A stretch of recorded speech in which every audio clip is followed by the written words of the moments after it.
ان الحمد للہ رب العالمین والصلاة والسلام علی رسول الکریم اعوذ باللہ من الشیطان الرجیم بسم اللہ الرحمن الرحیم یا ایہا الذین آمنوا استعینوا بالصبر والصلاة ان اللہ مع الصابرین۔ برادران اسلام، میری دینی بھائیوں اور بہنوں، اللہ تعالیٰ اسلام میں توحید کے بعد، کلمہ توحید کے بعد اگرچہ سب سے بڑا مقام اگرچہ کسی کو دیا ہے، کسی درجے کو دیا ہے، وہ نماز کا مقام ہے، نماز کا درجہ ہے۔ اسلام میں کوئی آدمی اسلام کلمہ طیبہ پڑھنے کے بعد اس کے بعد سب سے پہلا عمل کرنے والی کوئی چیز ہے تو وہ نماز ہے۔ تو اللہ تعالیٰ خود قرآن میں کہتا ہے یا ایھا الذین آمنوا استعینوا، اے ایمان والو اللہ تعالیٰ سے مدد طلب کرو۔ کس کے ذریعے؟ بالصبر والصلاۃ، صبر کے ذریعے اور نماز کے ذریعے۔ اگرچہ اپنی زندگی میں چاہے مرد ہو عورت ہو، اگرچہ گھریلو مسائل ہو، کوئی بھی مسائل ہو، ہر مسئلے کا حل اللہ تعالیٰ کس پہ رکھا ہے؟ صبر میں رکھا ہے اور نماز میں رکھا ہے۔ اس لیے ہم کو بھی چاہیے اپنی زندگی میں کوئی تکلیف آئے، کوئی مصیبت آئے، کوئی پریشانی آئے تو سب سے پہلے ہم کو کیا کرنا ہے؟ جیسا کہ نبی کریم صلی اللہ علیہ وسلم ہم کو وصیت کی ہے۔ کیا وصیت کی ہے؟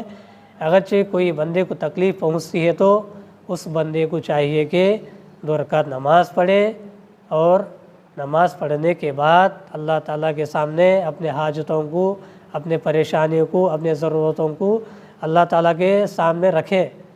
جب کوئی بندہ اپنی مصیبت کو، اپنے پریشانیوں کو اللہ تعالیٰ کے سامنے رکھتا ہے، ضرور اللہ تعالیٰ خود اس کی دعاؤں قبول کرتا ہے، اور اس کے ہاتھوں کو اللہ تعالیٰ واپس کرنے سے خود اللہ تعالیٰ شرماتا ہے۔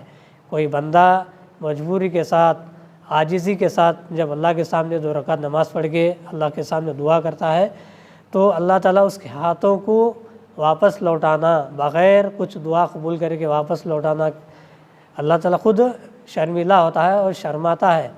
اس لیے ہم کو بھی چاہیے اپنی زندگی میں پریشانیوں کا حل اللہ کے سامنے رکھیں، نہ کہ لوگوں کے سامنے، ان لوگوں کے سامنے، دوستوں کے سامنے، اپنے رشتہ داروں کے سامنے اپنے مسائل کو رکھنے سے مسائل حل نہیں ہوتے۔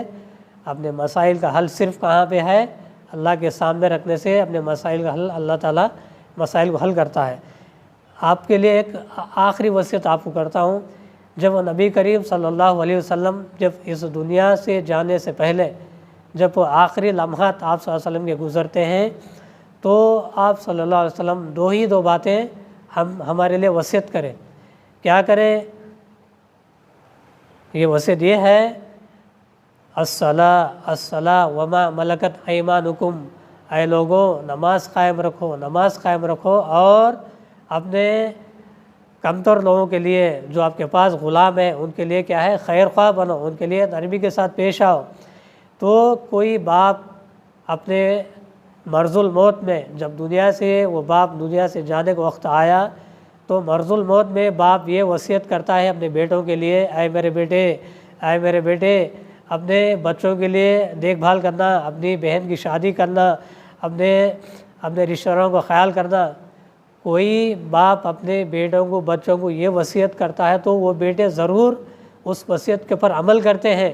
اے میرے بیٹے میں تیری بہن کی شادی کرنا ہے، اے میرے بیٹے تیرے بھائی کا تو خود کام پہ لگانا ہے، کچھ پڑھانا ہے، تو ضرور گھر کے بڑے بیٹے اس بات کے پر عمل کریں گے۔ اسی طرح آپ صلی اللہ علیہ وسلم اس سے بہت بڑی وصیت امت مسلمہ کو دے کر گئے۔ وہ وصیت کیا ہے؟ الصلاۃ، اے میری امت کے لوگوں نماز قائم رکھو، نماز قائم رکھو۔ یہ سب سے بڑی وصیت ہے اپنے لیے۔ اس لیے ہم کو بھی چاہیے زندگی میں کتنے بھی مسائل آئے، پریشانی آئے، مصیبت آئے، اس مصیبت کا حل اللہ تعالیٰ کہاں پہ رکھا ہے؟ نماز میں رکھا ہے۔ اسی لیے اپنی زندگی میں نماز کو قائم رکھیں، اس عمل کو ہمیشہ کے لیے قائم رکھیں۔ کب تک؟ جب تک کہ موت نہ آئے۔ اللہ تعالیٰ قرآن میں کیا بولا؟ یا ایھا الذین آمنوا استعینوا بالصبر والصلاۃ ان اللہ مع الصابرین۔ جو صبر کے ذریعے، نماز کے ذریعے مدد طلب کریں گے، اللہ تعالیٰ ہر ہمیشہ اللہ تعالیٰ ان کی مدد کرتا ہے۔ اور نماز کو قائم کرنا ہے، نہ کہ پڑھنا ہے۔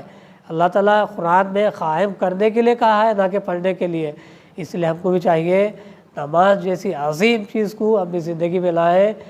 ہر مسائل کا حل اللہ تعالیٰ نماز میں رکھا ہے۔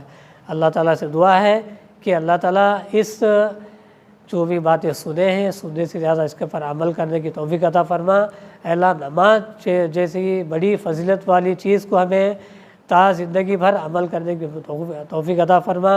اے اللہ جو بھی امت مسلمہ میں نمازوں سے دور ہے، اے اللہ ان سب کو تیرے در پر آنے کی، نماز کو پڑھنے کی ان سب کو توفیق عطا فرما۔ السلام علیکم ورحمۃ اللہ وبرکاتہ۔